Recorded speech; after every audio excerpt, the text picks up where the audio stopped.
Shalom saudara-saudara. Jangan bosan-bosan untuk perkataan posisi ya. Ada satu ayat yang membuat saya tersentuh ya. Yesaya 51 ayat 10. Bukankah engkau yang mengeringkan laut, air samudera raya yang hebat, yang membuat laut yang dalam menjadi jalan, supaya orang-orang yang diselamatkan dapat menyeberang. Nah, di dalam ayat ini boleh dijadikan doa kita ya. Bukankah Tuhan yang mengeringkan laut, air samudera, dan membuat laut yang begitu dalam, samudera dalam ya, menjadi jalan supaya orang-orang pada waktu itu, orang Israel yang sudah diselamatkan dapat menyeberang. Hari-hari ini kalau kita lihat keadaan yang sedemikian rupa, tapi kita harus senantiasa mengingat akan apa yang firman Tuhan katakan.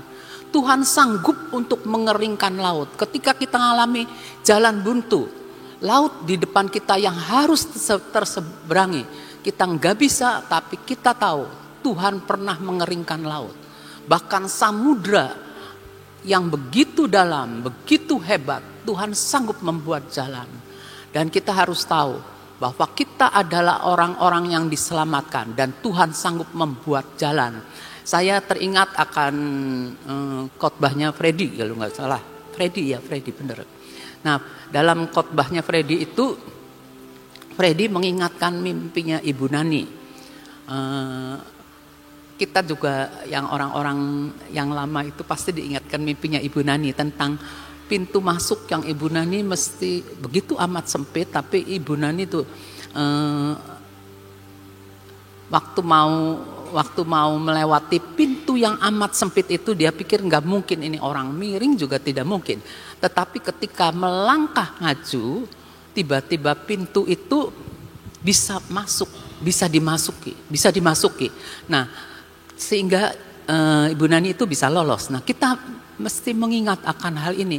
Jadi ketika kita memasuki suatu hal yang sangat tidak mungkin, tapi akhirnya kita ini bisa lolos, berarti kita masuk ke dalam satu dimensi, satu alam, di mana alam itu benar-benar merupakan alam kuasa dari Tuhan. Karena orang nggak mungkin masuk, tapi ada orang yang bisa masuk. Dan itu jadi dari tempat yang sebenarnya manusia ini nggak bisa lewat, tapi bisa masuk. Berarti kita masuk ke dalam satu alam, satu dimensi, di mana ada kuasa dari yang maha tinggi ya. Nah, di sini kalau kita lihat, kita kan anak-anak Tuhan ya. Kita anak-anak Tuhan itu diberikan satu kuasa dan otoritas ya. Kalau kuasa dan otoritas datang dari Tuhan, maka kita tahu kita akan memasuki satu tempat di mana otoritas Allah itu diberlakukan, yaitu satu tempat di mana tujuan-tujuan kekal. Nah, jadi ada tujuan-tujuan kekal daripada Allah itu sedang tergenapi. Ada lagunya apa itu tuh, sedang tergenapi gitu, ada lagunya. Nggak tahu apa, lupa. Nah, jadi kita tahu ya, ada satu tugas yang ilahi yang Tuhan berikan pada kita semua.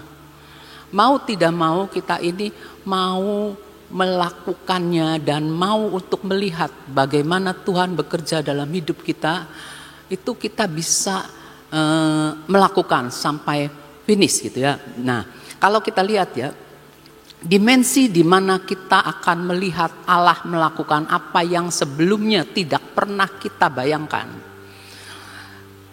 Kalau kita lihat masa-masa lalu, kita tidak pernah membayangkan bagaimana akan terjadinya satu pergerakan rohani yang sedemikian rupa. Setiap orang kan pada waktu kita bertobat, kita percaya, masuk gereja, istilahnya beribadah di gereja, terus sudah pulang begitu aja. Tetapi Tuhan itu membuat sesuatu yang luar biasa, di mana manusia mulai fungsi rohaninya, manusia rohnya ini berfungsi, mulai kita kan manusia roh ya, manusia roh itu mulai berfungsi, mata, telinga, hati kita, dan pikiran kita semua bisa berfungsi di alam yang tidak kelihatan ini ya. Tapi ada satu di mana kita ini harus melakukan apa yang menjadi bagian kita ya, menjadikan bagian kita. Nah, Tuhan tidak sekedar membuat saudara-saudara menjadi orang Kristen.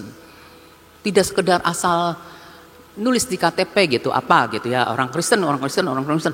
Tapi sebenarnya ada tugas ilahi daripada Tuhan yang terbungkus dalam suatu momen kairos ya, momen kairos ya, dalam suatu musim ya. Kalau kita lihat gitu, kairos berarti momen atau musim yang telah ini loh ditentukan Tuhan, ditetapkan Tuhan untuk mengadakan satu arah berubah.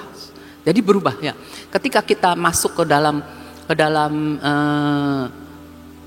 kita jadi manusia baru, maka alam kita mulai mengubah arah hidup kita, sejarah hidup kita mulai diubahkan.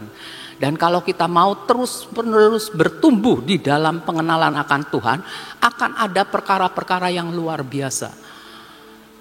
Sulit untuk menerangkannya gitu. Tapi coba saudara pikirkan, kalau saudara lahir baru, akan ada sesuatu yang ajaib yang terus-menerus Tuhan kerjakan. Apalagi kalau kita ini percaya apa yang Tuhan katakan, dan kita mau berani melangkah. Kalau kita berani melangkah, maka akan ada satu yang Tuhan tugaskan pada kita masing-masing, di mana Tuhan memanggil untuk keluar. Jadi gini saudara, kita sebagai orang percaya ya, sebagai orang percaya kita ini ya sekedar begitu-begitu, tapi begitu lahir baru, satu kerinduan di hati ini untuk bertumbuh untuk mengenal apa itu. Nah, begitu kita berjalan selangkah demi selangkah dan ternyata Tuhan pimpin, saudara akan mengetahui bahwa ada potensi, ada karunia yang terpendam jika saudara tidak mau melangkah, jika saudara tidak meresponi.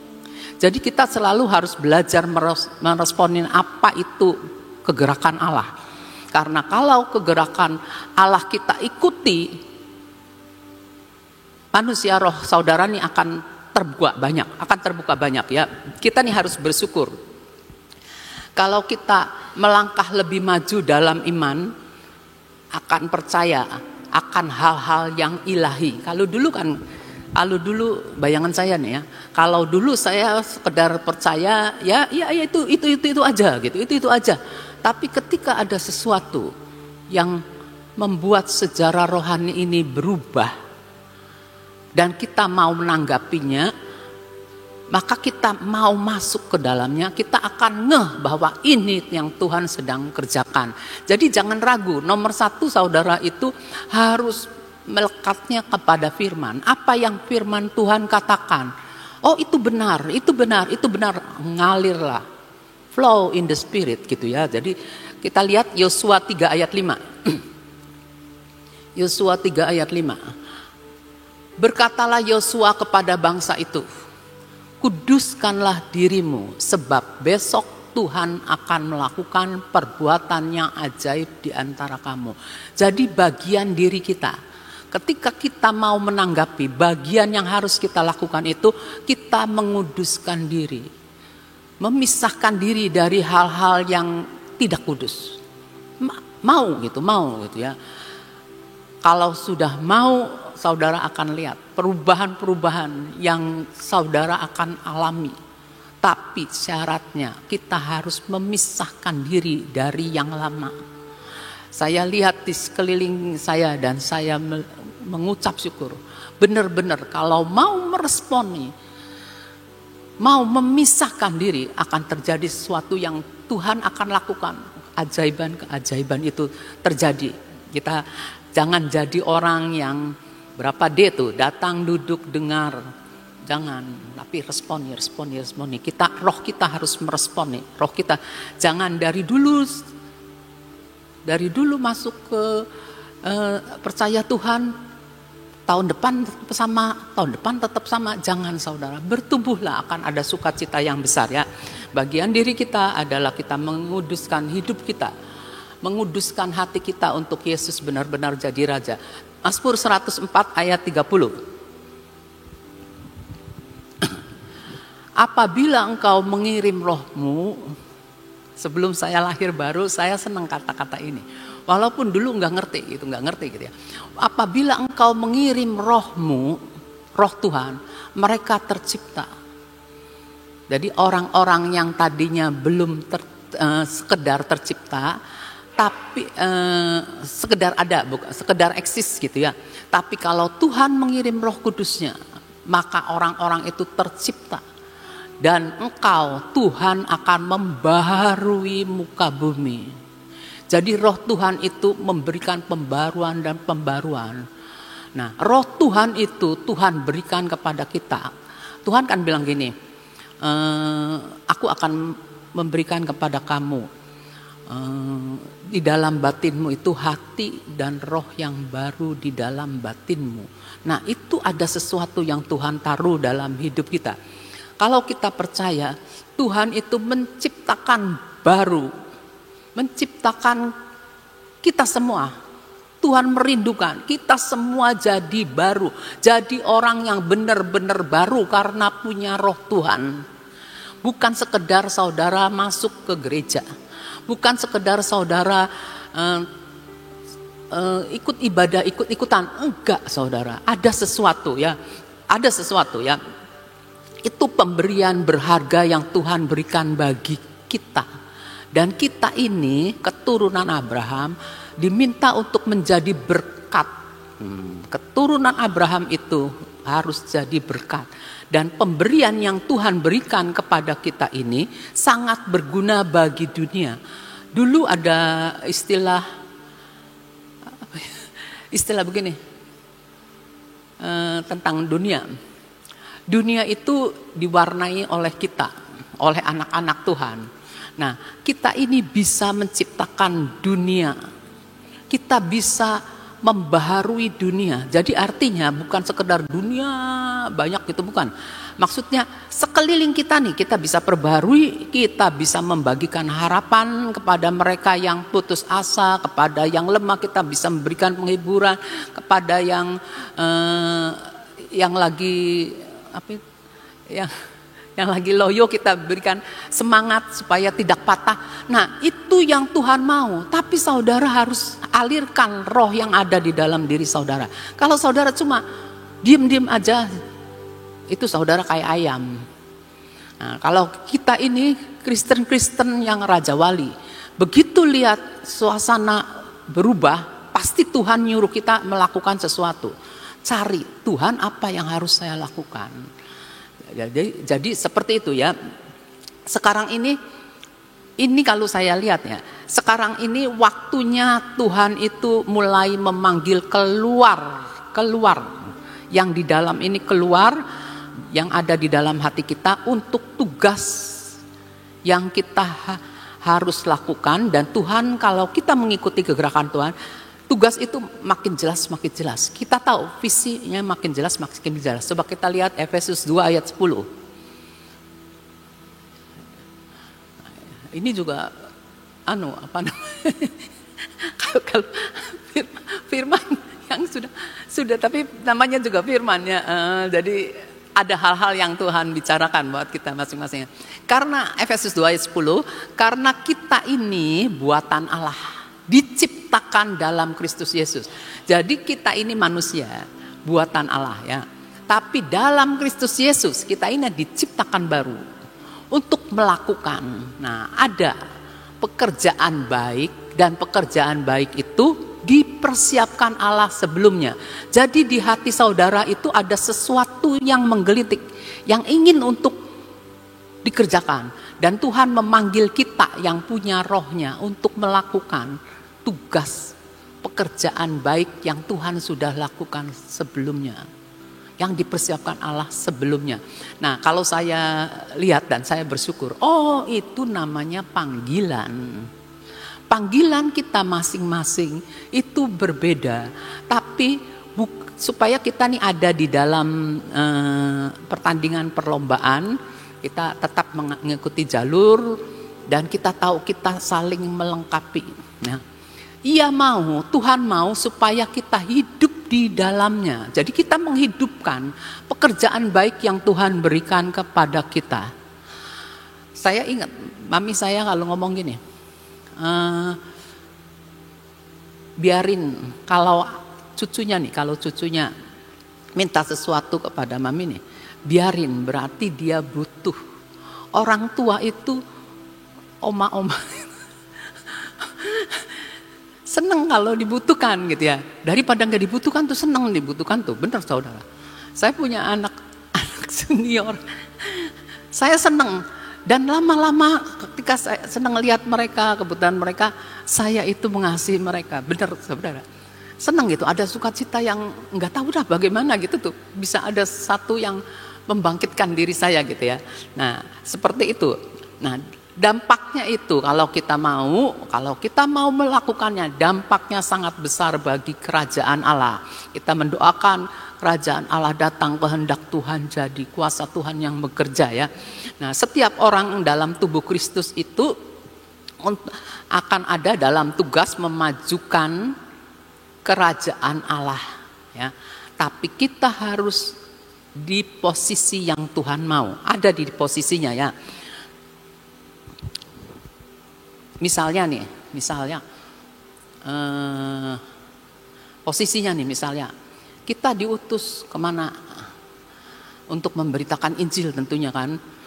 Di dalam pemberitaan Injil itu kan ada tentang pemulihan. Nanti kita lihat coba Markus 13, saya enggak, kata-kata saya kan mesti lihat di ayatnya. Markus 13 ayat 3 sampai 8 ya nanti. Ketika Yesus duduk di atas bukit Zaitun berhadapan dengan bait Allah, Petrus, Yakobus, Yohanes dan Andreas bertanya sendirian kepada Yesus ya. Terus 4, katakanlah kepada kami, bila manakah itu akan terjadi? Itu judulnya permulaan penderitaan. Ya, jadi ini lagi bertanya-tanya. Nah, kita juga lagi bertanya-tanya nih. Katakanlah kepada kami, bila manakah itu akan terjadi? Apakah tandanya kalau semuanya itu akan sampai kepada kesudahannya? Terus 5, maka mulailah Yesus berkata kepada mereka, waspadalah supaya jangan ada orang yang menyesatkan kamu. Terus 6, akan datang banyak orang dengan memakai namaku dan berkata, akulah dia. Dan mereka akan menyesatkan banyak orang. Hati-hati, waspada. Terus, dan apabila kamu mendengar deru perang atau kabar-kabar tentang perang, jangan gelisah. Semuanya itu harus terjadi, tetapi itu belum kesudahannya. Belum kesudahannya. Jadi kalau belum kesudahannya dan kita ada sekarang ini, karena kasihnya kita ada, berarti ada sesuatu yang harus kita lakukan. Semua sudah terjadi ya. Terus coba lihat lagi ayat 8-nya ya. Sebab bangsa akan bangkit melawan bangsa, kerajaan melawan kerajaan, akan terjadi gempa bumi di berbagai tempat dan akan ada kelaparan. Puji Tuhan, Indonesia akan jadi lumbung pangan. Haleluya.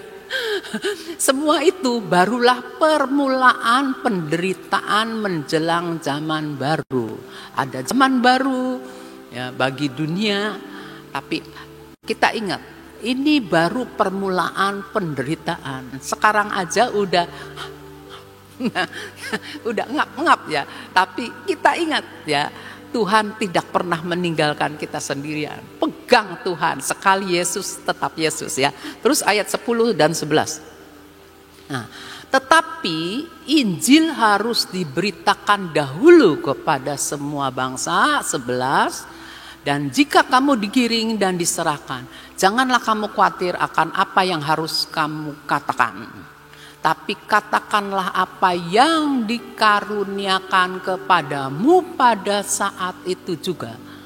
Jadi kalau ada hal-hal yang mendadak kita nih dikejutkan oleh masalah atau apa, kita harus tetap nempel sama Tuhan ya.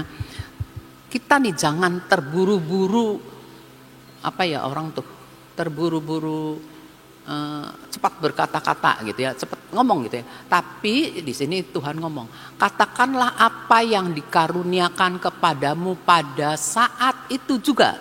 Jadi pada saat di mana kita ini sedang menghadapi persoalan, di sini dikatakan nanti Tuhan mengaruniakan kepada kita jawabannya. Sebab bukan kamu yang berkata-kata melainkan Roh Kudus. Berarti kita semua harus mengaktifkan Roh Kudus yang ada di dalam diri kita.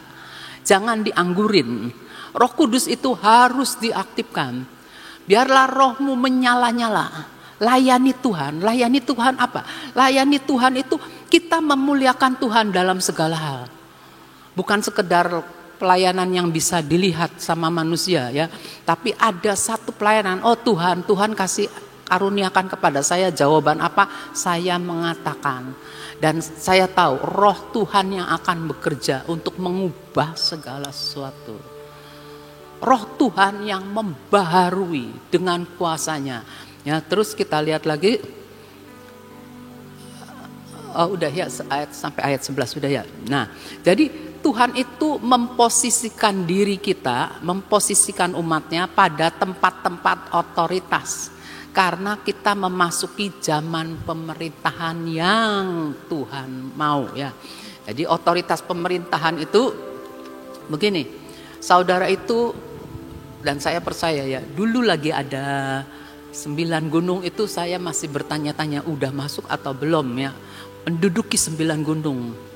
Ibu Nani memilih gunung spiritual saudara.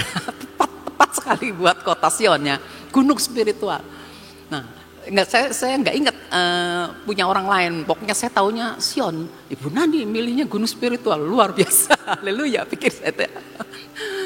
Nah mungkin itu dikaruniakan oleh Tuhan kepada Ibu Nani sehingga bisa nyebut gunung spiritual saya. Nah tentang gunung pendidikan, gunung apalagi saya nggak tahu siapa-siapanya gitu. Cuma saya mengingat Sion, gunung spiritual. Berarti kita yang terhisap di tempat ini harus bisa menduduki gunung spiritual. Harus bisa menduduki spiritual yang ada di kota Sion. Harus diubahkan oleh kita. Puji Tuhan tiap pagi kita menaikkan puji-pujian. Tuhan bertahta di atas puji-pujian. Kalau Tuhan bertahta maka tidak ada kuasa-kuasa lain yang bertahta. Itu semua disingkirkan. Ya, jadi kita benar-benar harus serius menanggapi akan hal-hal seperti itu ya. Nah, ada satu itu yang kata begini. Kalau maka lihat kalau apa ya, suka gini nih, kalau tidak ada wahyu maka liarlah rakyat ya. Jadi kita ini butuh pewahyuan, kita butuh pewahyuan. Itu tuh Amsal 29 ayat 18 ya tuh udah ditulis, lupa saya. Bila tidak ada wahyu menjadi liarlah rakyat. Wahyu itu berarti dari roh ya. Saya nggak ngerti apa bedanya sama wangsit si manusia kali ya. Wangsit manusia yang mau meninggal kasih wangsit gitu ya. Atau apa nggak tahu lah. Ini sih saya taunya bila tidak ada wahyu menjadi liarlah rakyat. Di sini dikatakan seperti itu ya. Nah, otoritas yang tadi lagi ya, otoritas pemerintahan yang akan menggantikan semua otoritas yang bukan dari Tuhan. Jadi kalau kita ada di gunung spiritual, kita harus memperlengkapi diri kita untuk kita tahu apa yang bukan dari Tuhan harus digantikan dengan otoritas pemerintahan yang dari Tuhan. Ingat ada istilah HKBE, His kingdom be established. Kerajaan Tuhan ditegakkan. Tadi kan ngomong kerajaan Tuhan ya, Jehovah Elohim. Nah, kita umat percaya menduduki gunung-gunung, pembalikan keadaan, pergeseran dalam segala bidang pengaruh yang ada akan mendorong umat Tuhan ke posisi yang berkuasa. Jadi kalau ada pergeseran-pergeseran ini itu udahlah, nggak usah mikir apa-apa. Kita harus berkata, kehendak-Mu Tuhan yang jadi, karena kita tahu Tuhan sedang bekerja dan Tuhan yang akan membuat umatnya ini didorong untuk dia duduk di posisi yang berkuasa. Karena mau tidak mau, gereja Tuhan itu memerintah. Gereja Tuhan itu gehur besar, jadi setiap anak-anak Tuhan ya. Jadi kalau tidak ada wahyu, menjadi liarlah rakyat. Nah, siapa yang memberikan kepada kita wahyu? Tentu orang-orang yang Tuhan utus. Ya. Hamba Tuhan itu mengimpartasikan pewahyuan. Hamba Tuhan menerima pewahyuan dari Tuhan. Dia akan mengimpartasikan, memberitahukan kepada yang ada di naungannya tentang hal-hal yang hanya dapat dibedakan secara roh, karena datangnya dari roh. Kan dari Tuhan yang adalah roh. Nah, hamba Tuhan yang Tuhan pilih itu diberitahukan, terus memberitahukan kepada kita. Nah, kita yang punya roh dapat mengerti, bisa menangkap apa yang diberitahukan, karena itu datangnya dari roh. Oleh karena itu, saudara punya Roh Kudus, saudara harus bisa menghidupkan. Jangan seperti zaman dulu lah, zaman kita masih SMP. Nggak tahu lah, mungkin beda ya. Kalau saya sih terus terang aja, saya lahir baru sejak saya nikah. Ya, dulu saya belum lahir baru, saudara. Jadi saya sekedar tulisan tapi tak simpen. Saya sebenarnya biarlah seperti Maria menyimpan dalam hatinya gitu ya.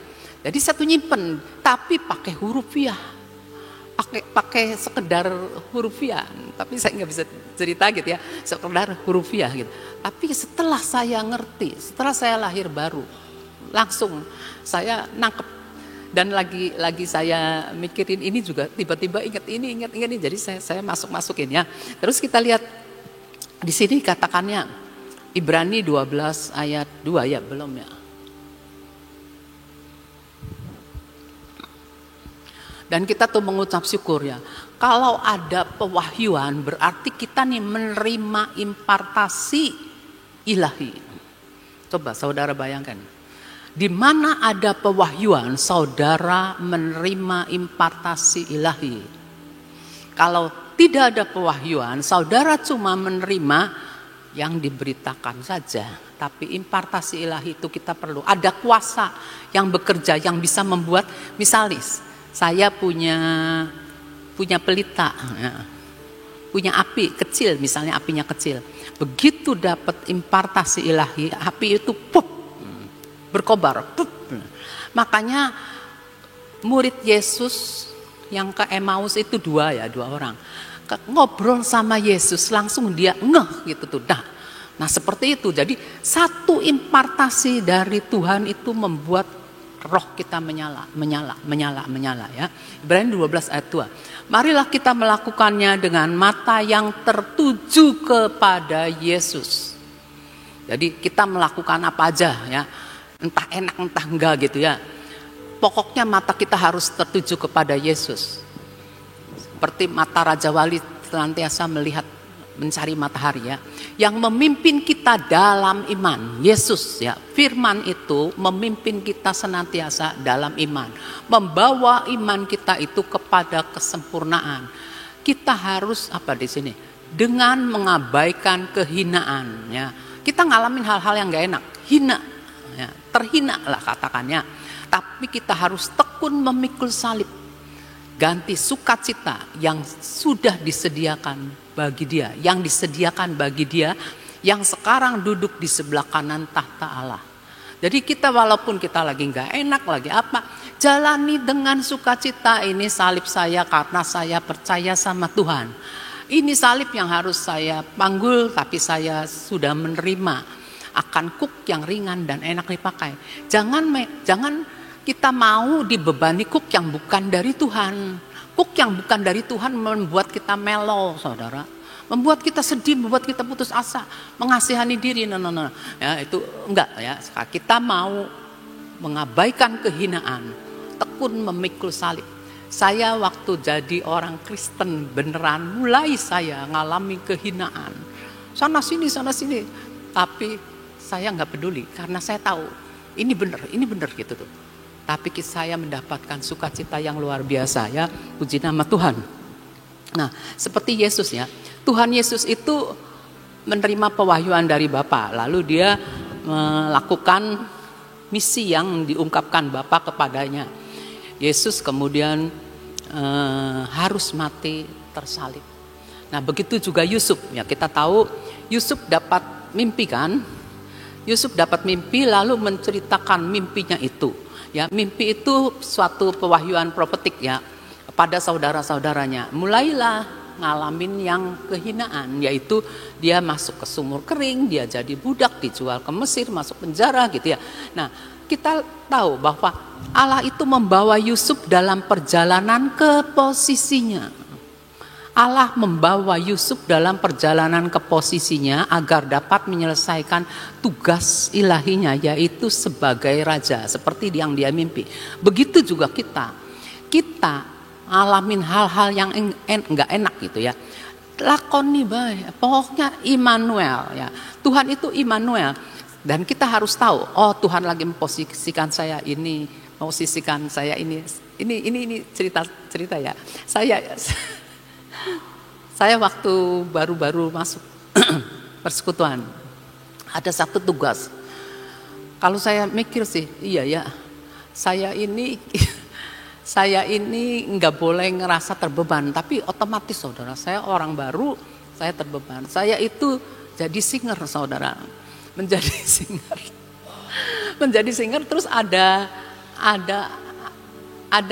latihan vokal, dan didapatilah saya ini suaranya fals, tapi saya ini mendapatkan bahwa saya harus jadi singernya tiap persekutuan. Waduh, itu buat saya beban. Sedangkan dikatakan tidak boleh jadi beban kan, satu pelayanan nggak boleh jadi beban gitu ya. Ya dilakonin aja, tapi puji Tuhan, orang-orang di sekeliling saya menasihati saya, tapi membangun saya. Cici tuh males nih, Ci nanti gini. Sayanya mau belajar. Ya terus gimana? Nah, masuk, udah ya itu ya. Saya jadi ingat waktu kuliah. Saya kuliah nih, saya suka nyebut KTP. Saya nggak ngerti, sampai sekarang saya belum ngerti. Orang Jakarta nyebutnya bukan KTP, tapi apa nggak tahu. KTP juga tapi huruf P-nya nih bacanya apa gitu tuh. Saya nggak tahu lah. Jadi saya tuh nggak ngerti lah, sama aja kemarin saya ikut seminar. Orang Sunda itu tidak bisa ngomong V, tapi Pi katanya. Saya juga seperti itu rupanya sih. Jadi saya itu, kita harus tahu, semua yang gak enak itu kita tahu Tuhan lagi gantikan dengan sukacita. Enggak apa-apa, lakoni, sebab kita tahu semua mendatangkan kebaikan buat kita ya. Nah, Yusuf diposisikan untuk menggenapi destininya sebagai raja. Bangsa kita lagi diobrak-abrik sama kuasa kegelapan. Tapi kita tahu bangsa ini sedang diposisikan oleh Tuhan. Kota kita juga, keluarga kita juga, dan kita juga. Tapi pikul salib, ganti sukacita.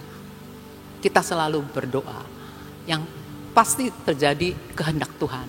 Amin. Itu aja, Tuhan memberkati. Tentang posisi ya. Semua tahu kalau kereta api tidak ada di dalam posisinya, tidak akan mencapai kepada tujuan. Betul? Demikian juga dalam kehidupan saudara dan saya, kalau saudara tidak ada pada posisinya, tidak ada dalam rel. Kemarin ini kita akan bicara tentang God track ya. Coba saudara pelajari lagi, dengerin di YouTube lagi. Ini yang dinamakan ada pada posisi itu adalah God track. Jadi Tuhan akan memberikan suatu jalan seperti rel kereta api. Ya.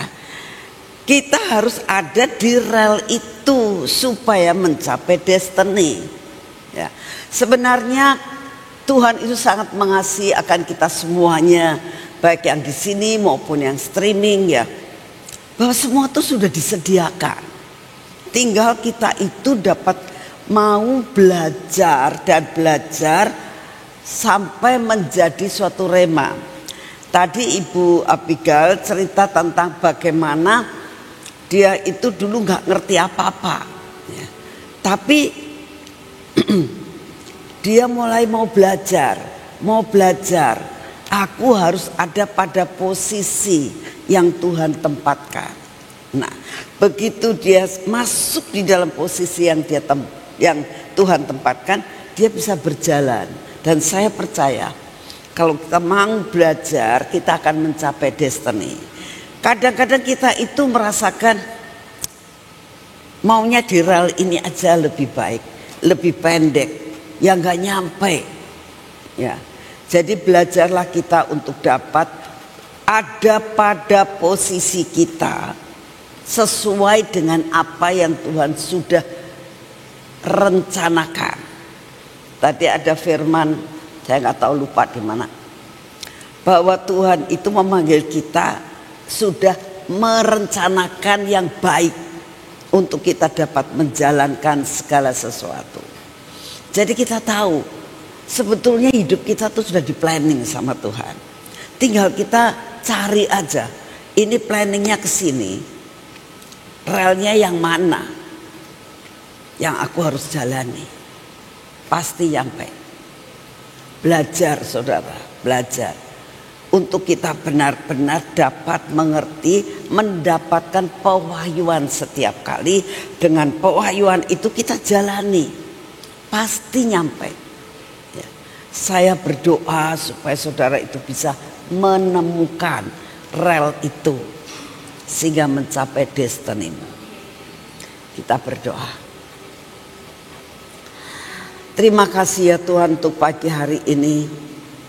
Engkau ingatkan terus tentang posisi.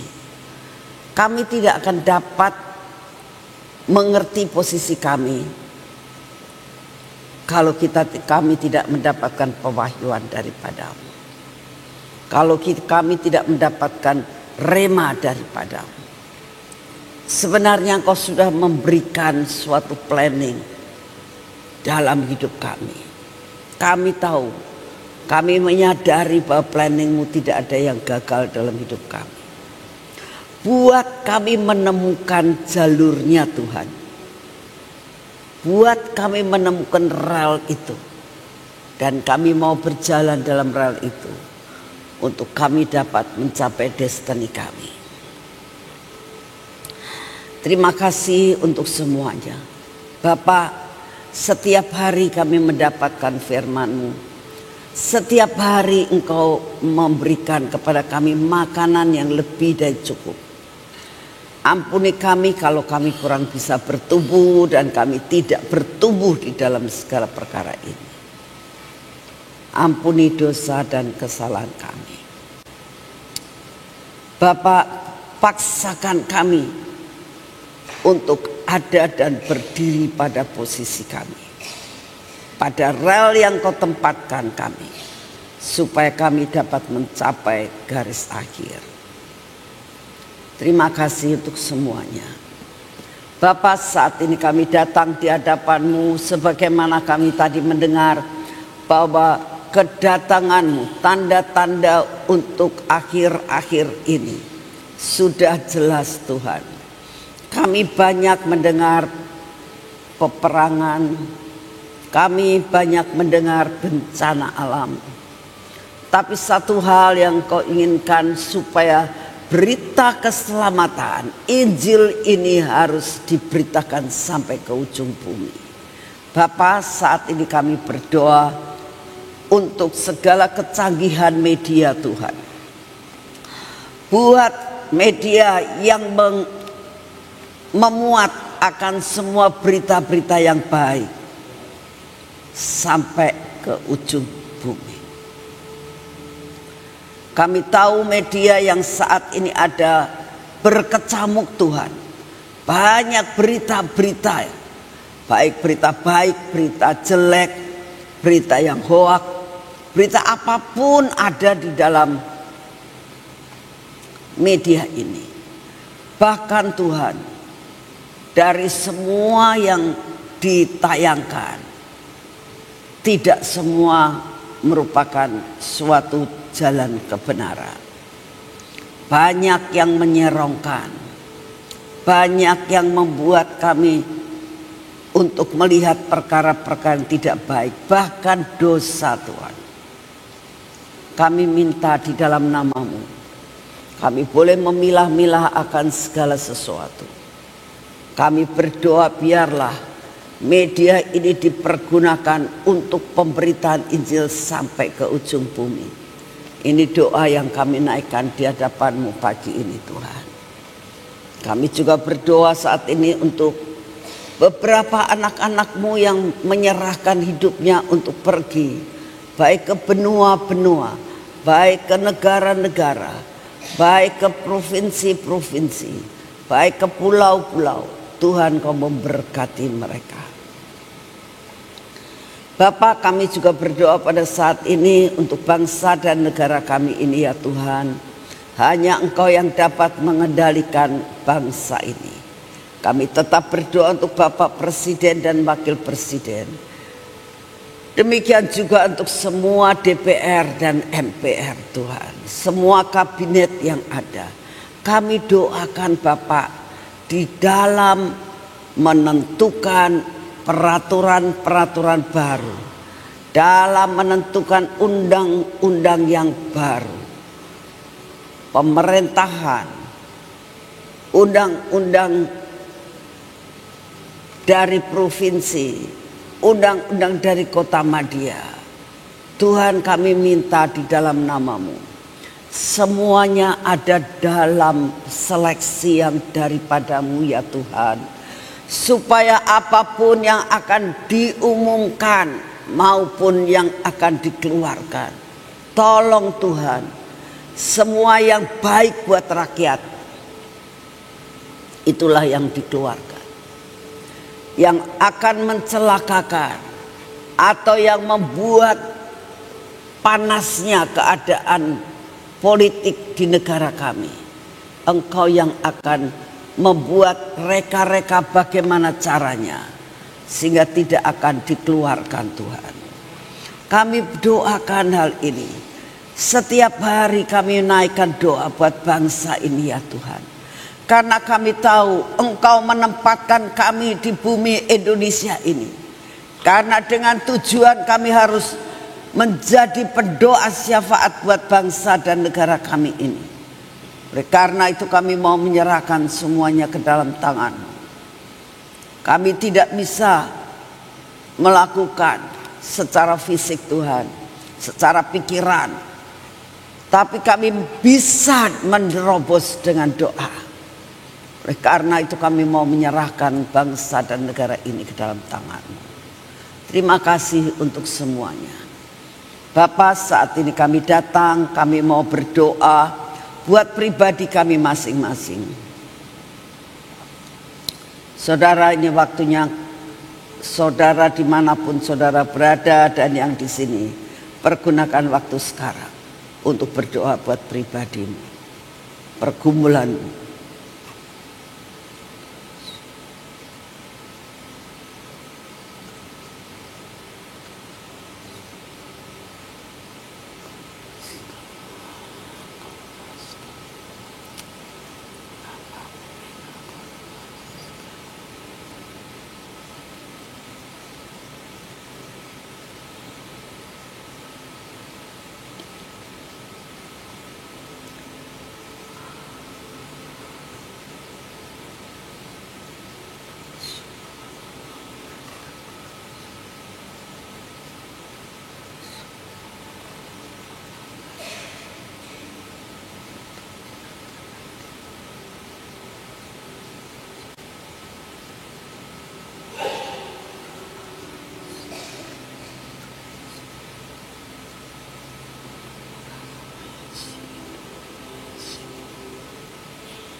Terima kasih Bapak, kami percaya Kau ada di tengah-tengah kami. Engkau mendengar akan seruan doa kami. Baik masalah sakit penyakit, kelemahan tubuh, perekonomian kami,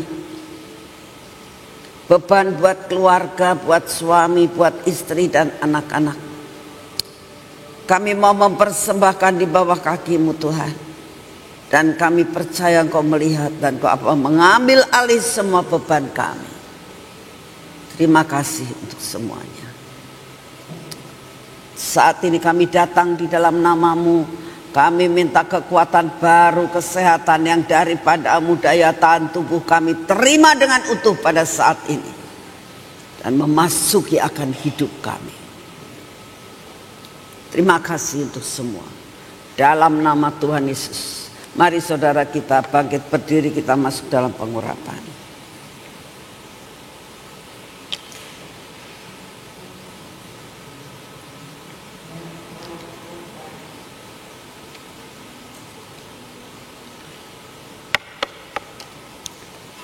Dalam nama Tuhan Yesus. Ini adalah minyak supranatural Tuhan. Minyak keajaiban. Kami minta, kami percaya supranatural, keajaiban terjadi dalam hidup kami.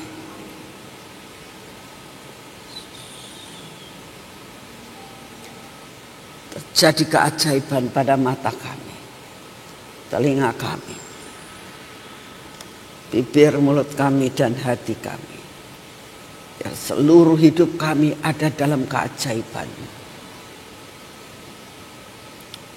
Berkati tangan kami Tuhan, berkati kaki kami. Biar kaki kami mengalami keajaiban yang daripada-Mu dalam kami berjalan maupun kekuatan kesehatan yang daripada-Mu. Biarlah apa yang kami kerjakan hari ini menjadi berhasil. Terjadi perlipat kali gandaan. Kami mengalami keajaiban demi keajaiban pada hari ini. Terima kasih untuk semuanya. Dalam nama Tuhan Yesus. Amin. Selamat pagi, Tuhan memberkati saudara semuanya.